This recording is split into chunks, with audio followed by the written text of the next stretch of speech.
গল্প অনেক রকমেরই হয়। কিছু গল্প আমাদের হৃদয়ে ছুঁয়ে যায়, আর সেই গল্পে যদি এমন একটা ভালোবাসা থাকে যার ভাষা সমাজে সব বাধাকে হার মানায়। আজকের গল্পটি এমনই, যেখানে হৃদয়হীন ভাষাহীন জানোয়াররূপী এক মানুষও ভালোবাসায় নিজেকে সভ্য করে তোলে। কিছু না বুঝেও সব বোঝার অনুমতি নিতে পারে। 2012 সালে মুক্তিপ্রাপ্ত রোমান্স ফ্যান্টাসি এই মুভিটির IMDb রেটিং রয়েছে 7.3 আউট অফ 10 এবং রটেন টমেটোসে ছবিটি 100% ফ্রেশ। তো হ্যালো ফ্রেন্ডস, তোমরা দেখছো বেস্ট অফ কোরিয়ান, আর বেস্ট অফ কোরিয়ানের পক্ষ থেকে আজকের পেশকাশ এ ওয়ারওলফ বয়। গল্পের শুরুতে দেখানো হয় এক বৃদ্ধ মহিলাকে, যার নাম মিনি। তার বয়স প্রায় 60 বছরের বেশি। সে আমেরিকায় তার ছেলের সাথে থাকে।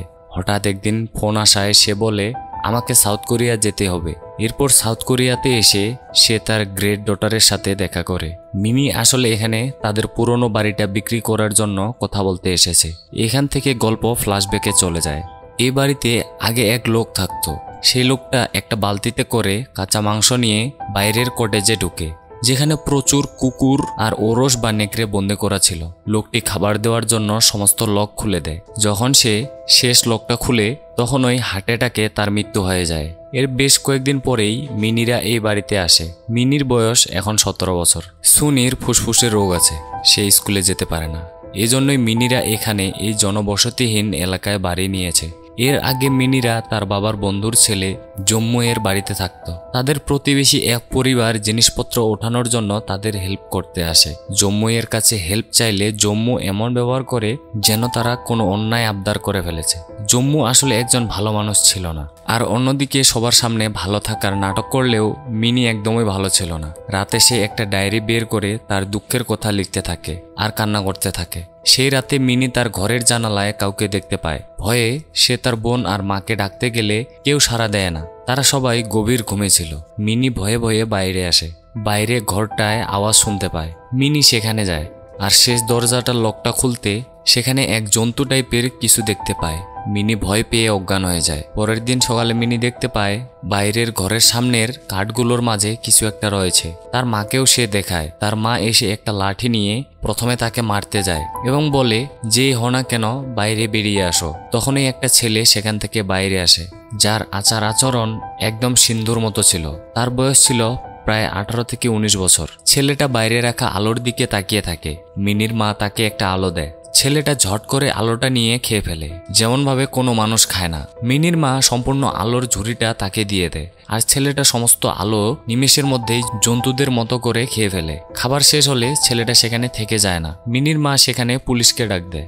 জম্মুও সেখানে আসে। সে বলে ছেলেটাকে বাইরে বের করে দিতে, কিন্তু মিনির মা পুলিশকে ছেলেটিকে নিয়ে যেতে বলে। পুলিশ বলে, কোরিয়ায় যুদ্ধ চলাকালীন প্রায় 60,000 বাচ্চা অনাথ হয়েছিল, এই ছেলেটা তাই হবে। পুলিশ ছেলেটিকে নিয়ে যায় না। মিনি দেওয়ালের আড়াল থেকে ছেলেটাকে দেখতে থাকে। তার মা খুব হৃদয়বান মানুষ, তাই অফিসে জায়গা না পাওয়ায় ছেলেটিকে নিজের কাছেই রেখে দেয়। তাকে স্নান করিয়ে পরিষ্কার করে। যখন ছেলেটিকে নিয়ে খাবার টেবিলে আসে, তখন সে সমস্ত খাবার খেয়ে ফেলে, একদম জানোয়ারদের মতো করে। মিনি তার মাকে বলে, আমাদের সাথে কতদিন থাকবে ছেলেটা? মিনির মা বলে, অফিসে কথা বলেছি, তারা বলেছে খুব তাড়াতাড়ি আমাদেরকে জানাবে, যতদিন পর্যন্ত আমরা তাকে মানুষ করি। মিনি এটা শুনে রেগে যায়, সেখান থেকে উঠে চলে যায়। তার মা ছেলেটিকে একটা ঘরে শুতে বলে। তার মা বেরিয়ে যায়। রাতে পূর্ণিমার চাঁদ দেখে ছেলেটি উল্ফের মতো চিৎকার করতে থাকে। পরদিন মিনি তার বই খুঁজছিল। সে একটা বক্স তুলতে গিয়েও তুলতে পারে না, কারণ বক্সটা অনেক ওজন। ছেলেটি তার দিকে আসতে থাকে। মিনি ভয় পেয়ে যায়। মিনি তাকে মারতে থাকে, কিন্তু মিনি দেখতে পায় ছেলেটি বক্সটা তুলতে এসেছিল। মিনি এই জন্য ছেলেটিকে খাবার দেয়, আর ছেলেটি খাবারটাকে ঝট করে নিয়ে পাশে চলে যায়। তখন ওই জম্মু সেখানে আসে। সে বক্সটাকে তোলার প্রচুর চেষ্টা করে, কিন্তু তবুও সে তুলতে পারে না, যেটা সেই ছেলেটি খুব আরামেই তুলে ফেলেছিল। জম্মু মিনিকে বলে, বই পরে কি হবে, তুমি তো বিয়ে করে শুধু আমারই যত্ন করবে। জম্মু মিনির সাথে খারাপ ব্যবহার করতে থাকে। তখন ওই ছেলেটি সেখানে এসে জম্মু এর হাত চেপে ধরে এবং নেকড়েদের মতো আওয়াজ করতে থাকে। জম্মু ভয় পেয়ে সেখান থেকে চলে যায়। মিনি ছেলেটিকে ভয় পেত, সহ্য করতে পারত না, কিন্তু এখন তাকে পছন্দ করতে শুরু করে। সে থ্যাঙ্কসও বলে, কিন্তু ছেলেটি কোনো ভাষা বোঝে না, কথা বলতে পারে না, তাই সে চুপচাপ চলে যায়। রাতে মিনি কুকুরদের ট্রেন করার বই পড়তে থাকে। সকালে সে তার মাকে জিজ্ঞেস করে ছেলেটি কোথায়। মিনির মা ছেলেটির নাম সিন্ধু রেখেছে। বাইরে সিন্ধু বাচ্চাদের সাথে খেলতে এসেছিল।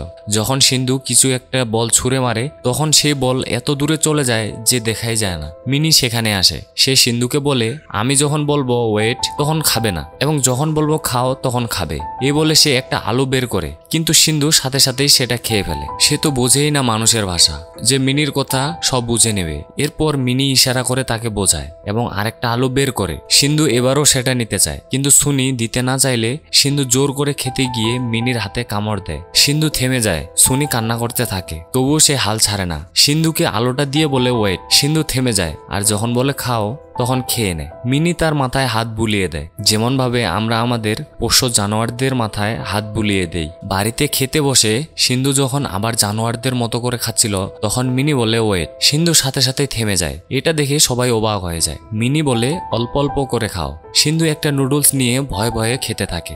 মিনি তার মাথায় হাত বুলিয়ে দিয়ে বলে গুড বয়। রাতে মিনি তার মন খারাপের ডায়েরিটা বন্ধ করে কুকুরকে বসে আনার বই পড়তে থাকে। মিনি এখন কোনো দুঃখ করে না। সিন্ধুকে এসব শেখাতে শেখাতে তার সময় কেটে যায়। আর বারবার একটা করে কাজ করার পর সিন্ধু তার মাথা মিনির দিকে এগিয়ে দেয় হাত বুলিয়ে দেওয়ার জন্য। এরপর বাজারে সিন্ধু মিনিদের পিছনে পিছনে যাচ্ছিল। সিন্ধুর জন্য পোশাক কিনতে গিয়ে তারা দেখতে পায় সিন্ধু পিছনে নেই। তারা সিন্ধুকে খুঁজতে থাকে এবং তারা দেখতে পায় সিন্ধু একটা খাবারের দোকানের সামনে দাঁড়িয়ে খাবার দেখছে। মিনির মা দোকানের সামনে গিয়ে সবার জন্যই খাবার কেনে। উপরে লোহার বিমের কাজ চলছিল। হঠাৎ একটা লোহার বিম পড়ে মিনি আর তার বোনকে জড়িয়ে ধরে, আর লোহার বিমটা সিন্ধুর পিঠের উপর পড়ে, কিন্তু সিন্ধুর কিছুই হয় না। বাজারে সবাই অবাক হয়ে যায়, কিন্তু সিন্ধুর যেন কিছুই হয়নি। মিনি অবাক হয়ে তাকে দেখতে থাকে। পরদিন বাচ্চারা সিন্ধুকে চকলেট দেয়, কিন্তু সিন্ধু না খেয়ে মিনির দিকে তাকিয়ে থাকে কখন সে তাকে খেতে বলবে। কিন্তু যাবার সময় সব বাচ্চারা দৌড়ে গেলে সিন্ধু যায়, কিন্তু আবার ফিরে এসে মিনির পিছনে পিছনে যায়। তারা সবাই একটা ছাগলের ফার্মে যায়। সেখানে সব বাচ্চাই মিনিকে ছাগলের ডাক করতে বলে। মিনি যখন ছাগলের আওয়াজ করে তখন সবার সাথে সাথে সিন্ধুও হাসে। যে সিন্ধুর মধ্যে কোনো রকম ইমোশন অনুভূতি ছিল না, সে এখন হাসতে শিখেছে। তারা সারাদিন মাঠে সময় কাটায়, খেলতে থাকে। রাতে খাবার সময় মিনির বোন বলে মা, সিন্ধু কতদিন থাকবে আমাদের সাথে? আমার ক্লাসের একটা ছেলে আছে অনাথ আশ্রমে, সেখানে থাকতে পারবে সিন্ধু। মিনির এটা শুনে মন খারাপ হয়ে যায়। সিন্ধুকে সে সহ্য করতে পারতো না, আর এখন সিন্ধু চলে যাওয়ার কথাই সে সহ্য করতে পারছে না। রাতে জম্মু তার গাড়ি নিয়ে মিনিদের প্রতিবেশীর সেই ছাগল ফার্মের অ্যাক্সিডেন্ট করে। এর ফলে একটা ছাগলের মৃত্যু হয়। সেখানে সিন্ধু আসে। সে মৃত ছাগলটাকে নিয়ে প্রতিবেশীকে দেয় এবং চলে আসে। পরের দিন মিনি সিন্ধুকে লিখতে শেখাতে থাকে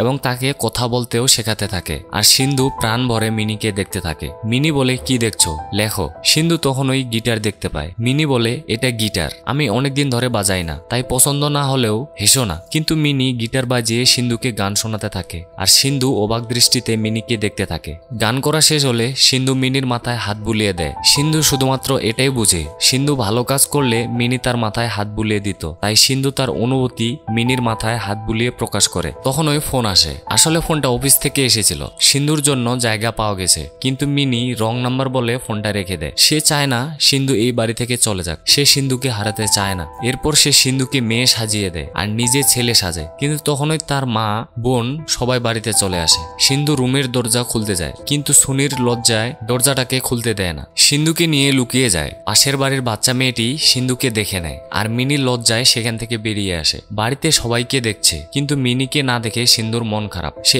এক দৃষ্টে বাথরুমের দরজার দিকে তাকিয়ে আছে। মিনি দরজা খুলতেই সিন্ধু খুশি হয়ে যায়। সে সুনির পিছনে পিছনে যেতে থাকে। মিনির রুমে ঢুকে সিন্ধুকে বলে ওয়েট, আর সিন্ধু দরজার সামনে দাঁড়িয়ে থাকে। রাত্রে সেখানেই শুয়ে থাকে। মিনি তার বিছানা দরজার পাশে এনে সিন্ধুর পাশে শুয়ে থাকে। সিন্ধু মনের ভাব প্রকাশ করতে না পারলেও প্রচুর পরিমাণে মিনিকে ভালোবাসে, আর মিনিও তাকে ভালোবাসে। সেই রাতে জম্মুও সেখানে আসে। মিনি বলে কেন এসেছো এখানে? জম্মু তার সাথে খারাপ ব্যবহার করতে থাকে। সে গাড়িতে আরো কয়েকজন ছেলেকেও নিয়ে এসেছে। পাশে দাঁড়িয়ে সিন্ধু এসব দেখছিল আর রেগে যাচ্ছিল, কিন্তু মিনি তাকে ওয়েট করতে বলার জন্য সে চুপচাপ দাঁড়িয়ে থাকে। এরপর যখন জম্মু মিনিকে মারে তখন সিন্ধু আর সহ্য করতে পারে না। সে সম্পূর্ণরূপে ওয়ার উলফে পরিণত হয় আর সেখানকার সমস্ত লোককে মারতে থাকে। সে জম্মুকে প্রায় মেরে ফেলেছিল, কিন্তু তখনই মিনি বলে ওয়েট সিন্ধু। সিন্ধু থেমে যায়। জম্মু পুলিশকে ডেকে এসব বলে, কিন্তু মিনি বলে এমন কিছুই হয়নি, ও আমাদের বাড়িতে ব্রেকিং করছে। জম্মু পুলিশকে চাবি দেখিয়ে বলে আমার বাড়িতে আমি নিজেই ব্রেকিং করব। মিনি বলে আমার বাবা মারা যাবার পর তোমরা আমার বাবার বিজনেসটা কেড়ে নিয়েছো, এখন ভালো মানুষ সাজার চেষ্টা করছো। জম্মু বলে সিন্ধুকে বাড়ি থেকে বের করো, নয় তোমরা এ বাড়ি থেকে বেরিয়ে যাও। মিনি বলে ঠিক আছে, তোমরা বাবাকে ডাকো, অনেক প্রশ্ন আছে তার কাছে। মিনি পুলিশকে জম্মু এর বিরুদ্ধে কথা বলে। জম্মু বাড়িতে ভাঙচুর করতে থাকে এবং মিনির গিটারটাকেও সে ভেঙে ফেলে। কিন্তু মিনি এসবের ভ্রুক্ষেপ না করে সিন্ধুকে বলে, সিন্ধু একটু আগে ওটা কি ছিল। এরপর পুলিশ স্টেশনে তারা নিজেদের মধ্যে মিউচুয়াল করে নেয় আর ঠিক করে সিন্ধু বাইরের ঘরে থাকবে, তার জন্য বাইরের ঘরটা পরিষ্কার করতে থাকে।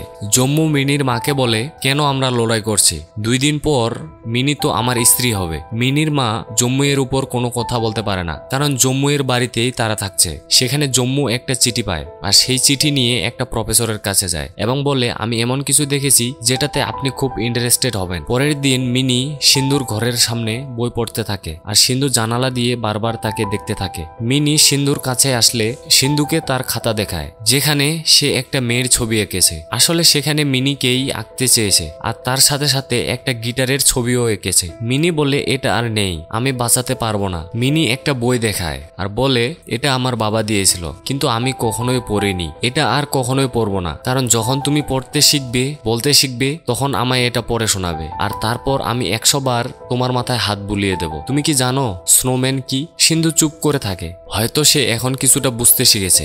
মিনি বলে, পাহাড়ের বরফ গোল করে স্নোম্যান বানাতে হয়, তুমিও আমার জন্য একটা বানাবে। সিন্ধু তাকে এক দৃষ্টিতে তাকিয়ে থাকে। শুনি বলে, যাও পড়তে বসো। কিছুক্ষণ পর সিন্ধুকে নিয়ে সে বাইরে যায়। সে বলে, এতদিন তুমি কোথায় ছিলে? সিন্ধু, কেন এখনো কথা বলতে শেখনি? তুমি অন্তত অনেক স্ট্রং, আমি তো কোনো কিছুতেই ভালো না, তুমি আর কখনোই মানুষদের ক্ষতি করবে না। মিনি বলে, চলো রেস করি। তারা দৌড়ে যেতে থাকে, কিন্তু মিনির ফুসফুসের অসুখ থাকায় সে হাঁপিয়ে অজ্ঞান হয়ে যায়। সিন্ধু কিছু বুঝতে পারে না। সে মিনিকে কোলে নিয়ে দৌড়ে বাড়িতে আসে, কিন্তু কেউ বাড়িতে নেই। পাশের বাড়িতে গেলেও বাচ্চাটা বলে সেখানে কেউ নেই। সিন্ধু কিছুই বুঝতে পারছে না সে কি করবে। সে তো কথাও বলতে পারে না, সে শুধু দৌড়াতে থাকে। রাত হয়ে যায়। মিনির মা সবাইকে নিয়ে খুঁজতে চলে আসে। সেখানে পুলিশ আর সে প্রফেসরও আসে। তারা দেখতে পায় মিনি অজ্ঞান অবস্থায় রয়েছে আর সিন্ধু তাকে নিয়ে জঙ্গলে বসে আছে। পুলিশরা তাকে শেকল দিয়ে বেঁধে বাড়িতে এনে রাখে। প্রফেসর এসে মিনির মাকে বোঝাতে থাকে যে সিন্ধু একটা এক্সপেরিমেন্টের ফলে সৃষ্টি হয়েছে। সেখানে পুলিশও আসে এবং ঠিক করে সিন্ধুকে কিছুদিন দেখবে,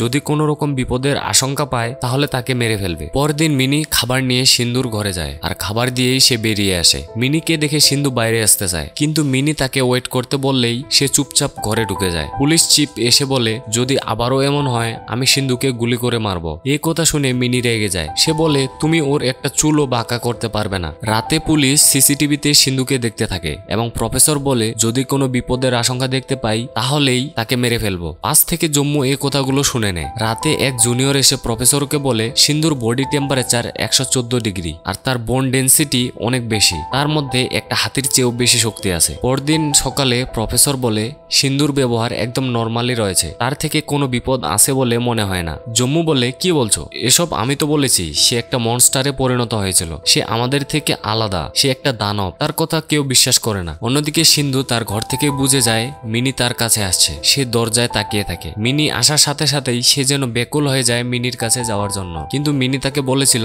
ওয়েট করতে, তাই সে চুপচাপ বসে আছে। মিনি বলে, তুমি এখন ওয়েট করা বন্ধ করতে পারো। সিন্ধু সোজা মিনির কাছে চলে যায় আর মিনি সিন্ধুকে বুকে জড়িয়ে ধরে। সিসিটিভিতে এটা দেখে প্রফেসর বলে, সে কথা না বললেও সবকিছু শিখতে চাইছে। জম্মু এসব সহ্য করতে পারে না, তাই বলে সিন্ধু পাশের ফার্মের ছাগল মেরেছিল। জম্মু একটা মেয়েকে সাক্ষী সাজিয়ে আনে। মিনি বলে, জম্মু এসব বানিয়ে বলছে। সে প্রতিবেশীকে বলে, তোমার কি মনে হয় সিন্ধু এটা করতে পারে? প্রতিবেশী পুলিশকে বলে, আমি সিন্ধুকে ছাগল মারতে দেখিনি, তবে সেদিন সে ফার্মে গিয়েছিল। জম্মু বলে, আমি নিজের চোখে দেখেছি। মিনি বলে, তুমি মিথ্যে বলছো। জম্মু মিনিকে রিচ বলে গালি দেয়। মিনির মা জম্মুর উপর কথা বলে। এখন মিনির মাও জম্মুর অত্যাচার আর সহ্য করতে পারছে না। প্রফেসর বলে, কাল আমরা সেই ফার্মে যাব। রাত্রে প্রতিবেশী এসে বলে, সিন্ধু লাফিয়ে ফার্মে ঢুকতে পারত, কিন্তু ফার্মের বাউন্ডারি ভাঙা ছিল। জম্মু বলে, কি চাও তুমি? প্রতিবেশী বলে, তুমি এই ভালো মানুষগুলোকে শান্তিতে থাকতে দাও, চলে যাও এখান থেকে। এই বলে চলে যাবার সময় জম্মু তাকে ডাকে আর একটা লোহার রড দিয়ে তাকে মেরে তার ফার্মে ফেলে আসে। অন্যদিকে পুলিশের কাছে ফোন আসে,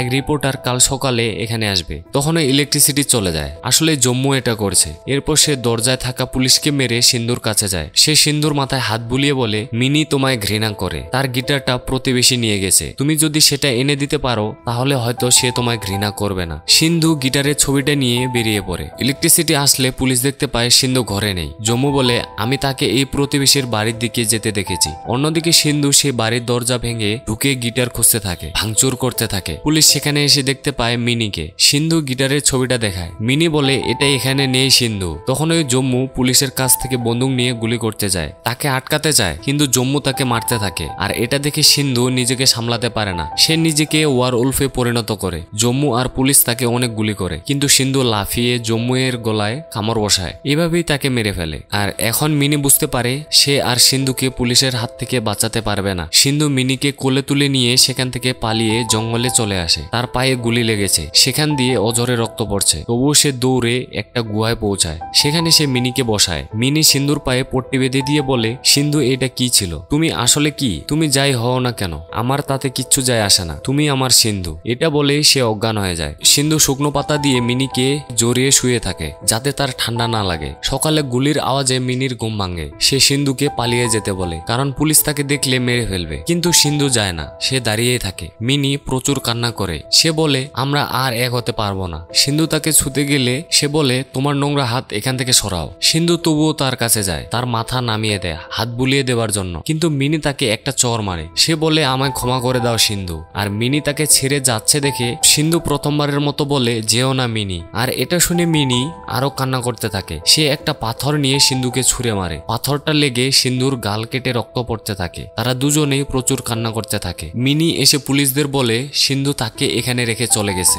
রিপোর্টার চলে আসবে। তাই তারা আর দেরি করে না ফিরে যায়। এরপর মিনিরা এই বাড়ি ছেড়ে চলে যায়। যাবার আগে মিনি একটা নোট লিখে সিন্ধুর ঘরে রাখে। সে প্রচুর কান্না করতে করতে এই বাড়ি ছেড়ে চলে এসেছিল। আর এখানেই ফ্ল্যাশব্যাকের শেষ হয়। মিনি তার গ্রেট ডটারকে বলে আজ রাতে এখানেই থাকতে চাই। রাতে বয়ফ্রেন্ডের কল আসায় মেয়েটা বাইরে আসে। সেখানে এসে কাউকে দেখতে পায় আর চুপচাপ ঘরে চলে আসে। রাত 1:30টার দিকে মিনি বাইরে এসে সিন্ধুর ঘরটাতে যায়। দরজা খুলতেই দেখতে পায় সিন্ধু বসে আছে। সিন্ধু তাকে তার ভাঙা গিটারটা দেখায়, যেটা সে জোড়া লাগিয়েছে, আর তার সাথে সেই নোটটা দেয় যেটা বাড়ি ছাড়ার আগে সে রেখে গেছিল, যেটাতে লেখা ছিল সিন্ধু তুমি অপেক্ষা করো, আমি আবার ফিরে আসবো। এটা দেখে মিনি কান্না করে। সে বলে আর ওয়েট করতে হবে না তোমাকে সিন্ধু, আমি এখন বুড়ি হয়ে গেছি। সিন্ধু এখন কথা বলতে পারে। সে বলে তুমি আগের মতোই সুন্দর আছো, সেই চোখ, সেই ঠোঁট, সেই মুখ। মিনি বলে তুমি কেন আমার জন্য অপেক্ষা করলে? আমি তো অপেক্ষা করিনি, আমি বিয়ে করেছি, আমার সন্তানদের মানুষ করেছি। তারা একে অপরকে জড়িয়ে ধরে। সিন্ধু